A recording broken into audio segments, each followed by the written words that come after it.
Hi everyone, welcome to the channel. This is the audiobook review corner. I am Felix and I absolutely love listening to audiobooks. I have listened to probably close to 1,000 audiobooks in my life, and on this channel I do reviews of the current book I'm listening to. For those of you who have seen last week's video, I've asked my wife about some feedback and I've listened, so this video should already be a lot better. Today we're going to talk about the book Nevernight. The book was written by Jay Kristoff, it's read by Holter Graham and published by Macmillan and Harper Audio. The book is about 20 hours long and is the first of 3 books in the Nevernight Chronicles. Now, as usual, we start with the book summary. Imagine a world with 3 suns, where we would have nights every evening. In this world, the suns don't usually set, and every evening they just burn less intensely. This grants the inhabitants so-called Nevernights, where it's never really dark. In fact, the suns only ever all set at once every 2.5 years. This is called true dark. In this world, we find our protagonist named Mia Corveri. She was born into a powerful and very well-known family, and she is described by the narrator as the assassin that tumbled the Republic. When she's 10 years old, Mia's father is getting executed with other high politicians as traitors by a man called Julius Caesar, who is the consul of the Etruscan Senate, which would be comparable, for example, to a president, so the highest person in this republic. Mia's father had tried to mount a rebellion. And during the execution, Mia's mother makes the bold choice and forces Mia to watch what is happening. She also drops some words of wisdom that become Mia's mantra for the rest of her life. Never flinch, never fear, and never forget. Very shortly after her father's execution, Julius Caesar goes to the house of the Corveris, of the remaining Corveris, and imprisons Mia's mother and baby brother and tries to have Mia killed. Mia survives the attempt on her life through her cunning and her special talent, because Mia is a so-called Darkin. That means she can manipulate and weaponize her own shadow. And she also has a shadowy familiar in the form of a cat that's called Mr. Kindly. Mr. Kindly eats Mia's fear and removes it from her, thus making her a furious and ferocious fighter. After the attempt on her life, Mia catches the eye of an old man called Mercurio.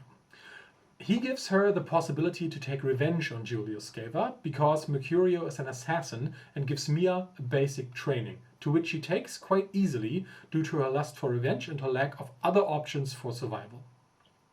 6 years later, Mia is now 16 and goes to get her first kill. After succeeding, she is let go by Mercurio in order to go and visit the Red Church. The Red Church is this guild of assassins that Mia wants to get inducted formally into, and they have a school which offers formal assassin training. On her way, she meets a young man called Trick. He's roughly her age. He also wants to get inducted into the Red Church, and so they basically join forces to reach the church together.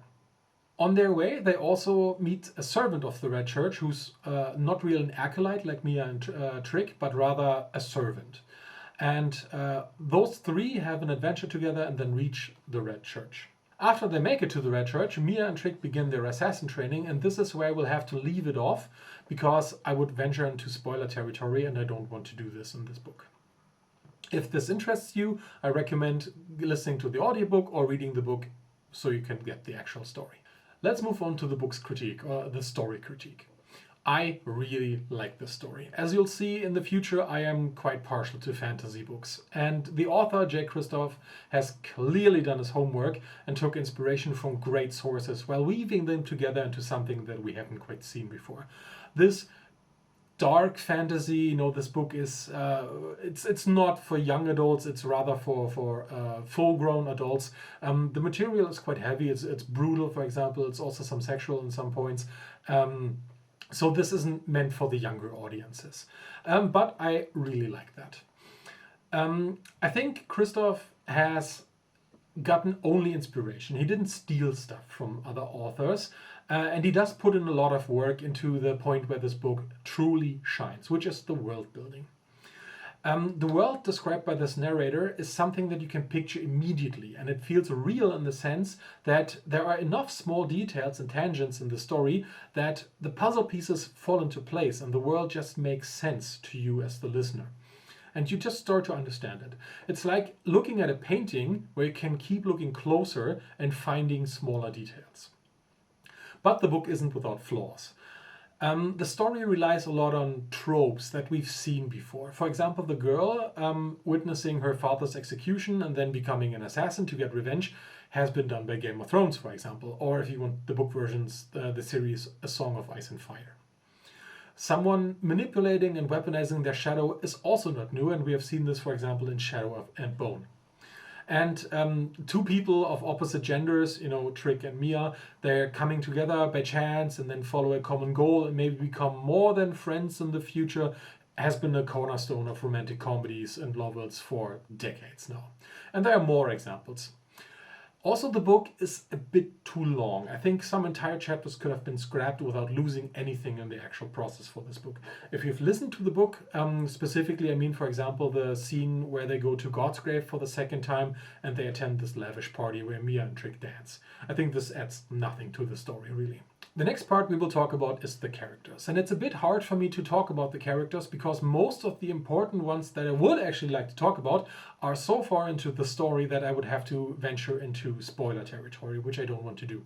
So I will keep it light for now. Mia, as our anti-hero protagonist, gives the listener a lot of opportunities to bond with her. We can empathize with her for her loss. She loses her father and basically her entire family. We understand her desire for revenge because someone took her family from her. And we feel frustrated with her when she's talking to people who are not as quick in the head as her.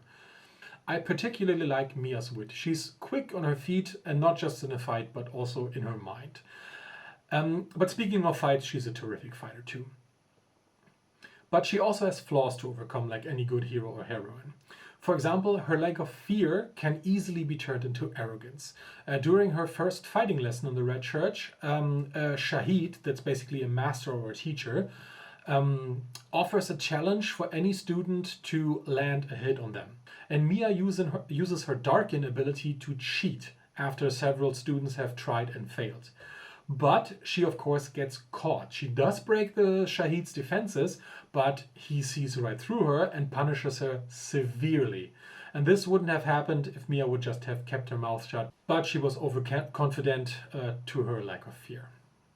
Her familiar, Mr. Kindly, has the form of a shadowy cat. If you've played The Witcher 3, for example, specifically the DLC Hearts of Stone, I imagined him as looking like the cat and the dog from the Von Everett estate.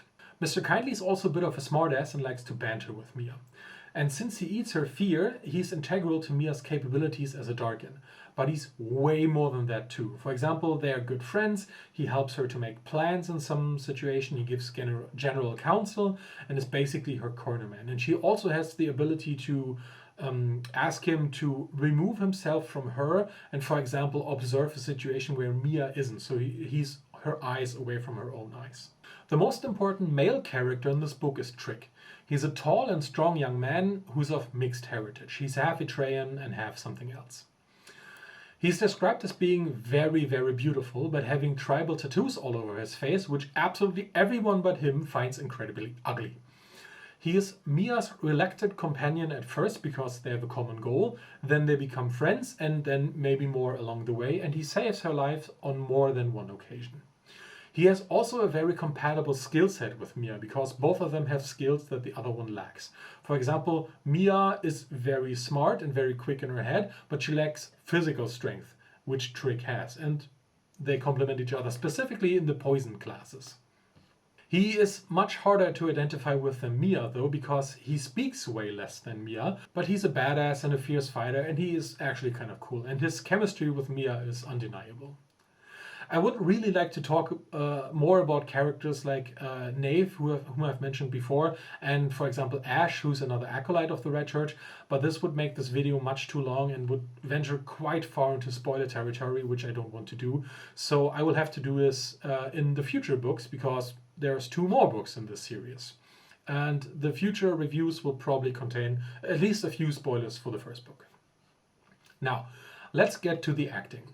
The actor, Holter Graham, does a very good job. He's one of those actors who could be narrating, for example, the side effects sheet of medicaments. and he could make this very entertaining. The story helps him a lot too, because there's ample opportunity for him to show off some range. Mia is angry, she's sad, she's frightened, she's in panic basically, she's calm, she's funny. She has a lot of stuff to do on the emotional spectrum, and Graham can portray each emotion well enough to make the listener believe it, and quite well. It's no wonder he also got to read the other two books in the series. I particularly like Graham's comedic reads. There is a scene near the beginning of the book where Mia is trying to talk to someone called Danilo over a place called the Maw, M-A-W. But he isn't the sharpest tool in the shed, and he understands ma like in mother. And the entire scene is comedic gold. And I don't believe it would have even made me chuckle reading it, because on paper, you know what they're talking about. The misunderstanding is quite obvious, but hearing it is way funnier. But Graham is also quite capable of bringing across the drama of certain scenes. For example, in one scene, Mia's getting tortured and Graham really puts on a performance. And those are the times where the reader of the book would rather keep listening than do basically anything else. Like, for example, if my apartment had been on fire, I would have said, hold on, let me finish this chapter really quick and then we can evacuate. The next point is the character distinction. And this is a bit all over the place in this book. Graham does better in the higher register of voices, so he's able to make specifically women and higher male characters quite distinct, but he has a bit of a harder time with the lower register. For example, the distinction between Trick and Mercurio isn't done this well. It's very good that these two don't share scenes with each other, but what does help is that Mercurio is portrayed with an accent and Trick isn't. That doesn't entirely make sense with the story, because Trick is from a different country and at least should have a bit of an accent, but you know, it's fine. It doesn't break the illusion or something. But Trick should have at least a higher voice than Mercurio, because in the book it's specifically mentioned that Trick has a voice as smooth as silk, and Graham portrays him as sort of grovelly, like very rough, which doesn't make that much sense. But this isn't specifically on Graham, as the director and the producer of the audiobook also have something to say there. As I said, Graham does much better with characters in the higher registers, but that's also not perfect. Especially the separation between the voices of Mia and Ash, another acolyte of the Red Church, could be a bit better. But Ash usually speaks like very energetically, so that does help. The only two characters where the reader immediately knows who's speaking are Mr. Kindly, because his voice is always a bit whispered, and Knave, because Knave is talking quite nasally. But the story also helps there, because Knave speaks in third person all the time, regardless of whether she's talking about somebody else or herself. The next point on the list is production quality, and the production quality in this case is, just like it will be in most cases, perfect. There are no cutting mistakes, there are no repeated words, there's no stumbles that are picked up on. There's a weird choice of reading tempo in chapter 33 where they could have done a reread, but that's not a real mistake, so I will not take away points. My theory is that Graham didn't have the entire sentence memorized and had to change a page in between, which isn't something that's terribly painful. Again, it's not even a real mistake. The attention retention of this book is great. Since the book is a great blend between dark fantasy, action, drama with a bit of gore in between, and comedy, I often found myself deeply invested. This is only heightened by a very good performance from Graham. It's not fantastic, but it's very good. I found myself listening very closely. The only thing is what I've mentioned before, that this book is a little too long in my opinion. The publisher's editors could have cut down the draft a bit more and make it a little more cohesive, and this would of course then translate into the audiobook as well. Especially when you do a longer listening session, you really feel that. But what really helps the attention retention is that we as the audience are being treated as a character in the book, which means the narrator addresses us directly, and it's like he's talking to us and telling the story that, for example, he would live through. And this makes it very engaging and keeps pulling my attention back. I actually quite like this style of writing. And it's a nice cheat, basically, to keep me present in the book.